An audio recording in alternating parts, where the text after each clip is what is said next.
Not everybody is behind his the way that he's been conducting his foreign policy. You have a very extreme new isolationist wing on the far right of the GOP, including Tucker Carlson, who was in Israel this week to interview you. Apparently, something very terrible happened to him at the airport. Tucker Carlson claimed there was even an article about it. He claimed that he was detained, he had his passport confiscated, he was interrogated, but that didn't turn out to be true. Did it, Ambassador?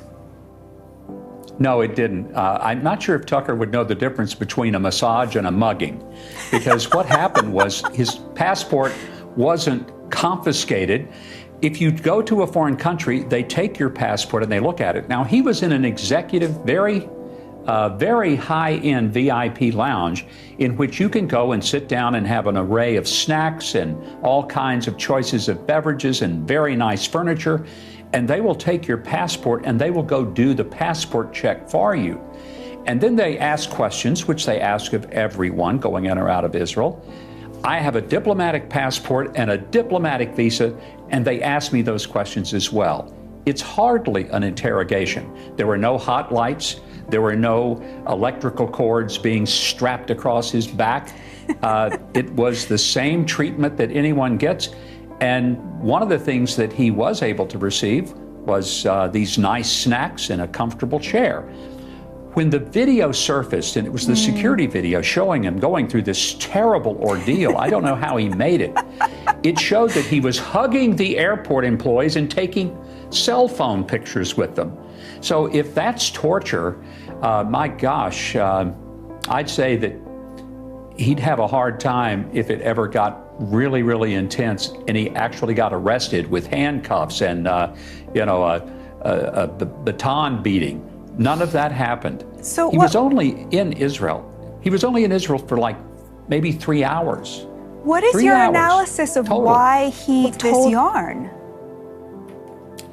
Well, he told it to a reporter who used to work for him, so he knew that he would get the story out the way he wanted to. And obviously the reporter he told did not ask him, how many times were you struck in the face? How many fists did they use to beat you? I mean, we looked at this and we heard what he was saying. We said, where was he? We were there too. We didn't see this. It didn't happen. So I find it really bizarre. I don't know if it was to create some sense of drama. As we know, he's been very critical of Israel, thinks they do horrible things. And I think when they treated him like they treated everybody else, he decided to make up a story. It was sort of like when Greta Thunberg went and she was in this flotilla. They deported her, but they didn't do any harm to her. But she whined and complained like somebody had done horrible things. And I'm thinking, Greta, they even gave you a sandwich, and it was kosher. I'm just at a loss to explain, why do you make stuff up? Just say, I was treated very kindly. They ask a bunch of questions. But the point is they ask everybody questions, and that's why they haven't had a terrorist attack on one of their airplanes since the late 1960s. They have to take security very seriously. All jokes aside, they know that people are trying to kill them. I don't know that anyone in Israel is trying to kill Tucker Carlson, but I can tell you there are people around the world and all through the neighborhood here in the Middle East, and they really are trying to kill the Jews of Israel. Now, you've known Tucker for 30 years. I've known him for a much shorter time. I used to admire him so much. He was very kind to me as a young reporter. He would have me on his show on Fox News, and I'm still grateful for that. But I have to tell you, in the intervening time, he hosted a man who said that Hitler was not the real villain of World War II on his podcast and agreed with him. He had a very cozy interview with Nick Fuentes. The majority of his episodes have been devoted to trashing Israel for some reason, despite the fact that he says he's on the America First train. He said that he despises Christian Zionists. A question I get asked a lot, which I want to put to you, is what happened to Tucker Carlson? I wish I knew. Like you say, I've known him for over 30 years. He worked in Little Rock, Arkansas when he first, I guess, was getting his career started. That's when I first knew him. Then I worked with him at Fox for 6.5 years in New York. I don't recognize the Tucker Carlson of today with the one that I've known then. And in our interview, I noticed how combative he was and contentious. And we had a cordial time. I don't hate Tucker. I like him. I don't have any animosity toward him, but I'm confused by him. And when we tried to converse, if I was trying to counter some of the things he was saying that are demonstrably untrue, like that Christians in Israel are treated poorly, I said, Tucker, I'm a Christian. I live in Israel. I've been coming to Israel for 53 years, since 1973. I've been here over 100 times before I became ambassador, and as ambassador, I've lived here for a year. So if I was a Christian living in Israel, I think I would know if it was really, really uncomfortable. I go to church every Sunday. I play the bass guitar in my church band. I do not find that I'm somehow having to sneak around and go to an underground church. There are hundreds of churches all over Israel of every denomination and stripe.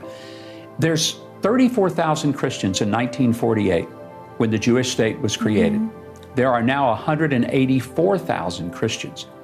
That's hardly a sign of shrinkage, but if you look at all of the other countries in the region, Christianity has dramatically declined. And just to cross into the Palestinian Authority that he recently talked about, what a wonderful place it was for Christians of Palestinian thought.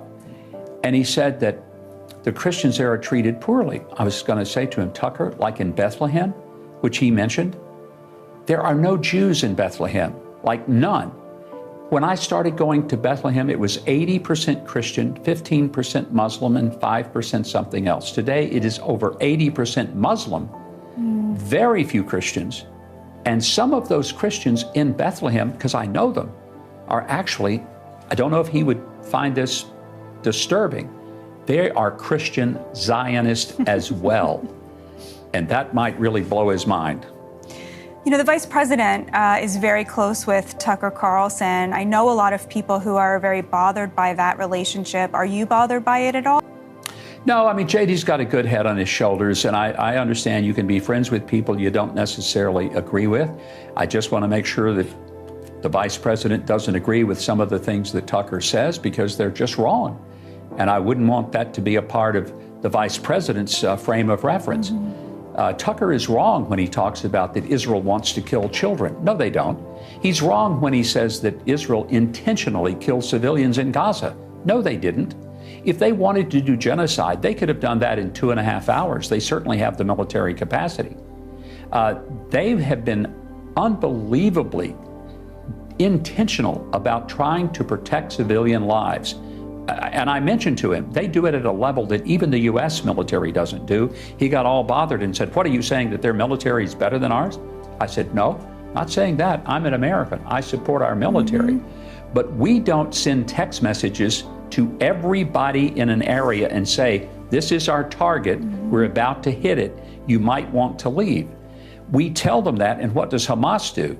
They move children and women and civilians right to that target in order that they would be killed. That is not something Israel is doing. That's something Hamas is doing. And this war that Israel has unfortunately had to be a part of for over 2 years would never have happened had it not been for October 7th. It could have ended on October 8th if Hamas had released the hostages, but they kept them, they tortured them, they beat them, they raped them, they starved them. What is Israel supposed to do? Send them a strongly worded letter? Maybe send them a podcast from Tucker Carlson? What are they supposed to do? The only thing you can do when people are holding your sons and your daughters is that you go and try to get your sons and daughters out. And if that involves military action, when they will not receive any type of negotiation or settlement, then that's what you do, and that's what Israel has been forced to do. Ambassador Huckabee, as an American and as a Jew, allow me to say God bless and protect you. Thank you so much for your service and for joining us. It's been my pleasure. Thank you. Hope to do it again soon. Me too. Thank you so much, sir.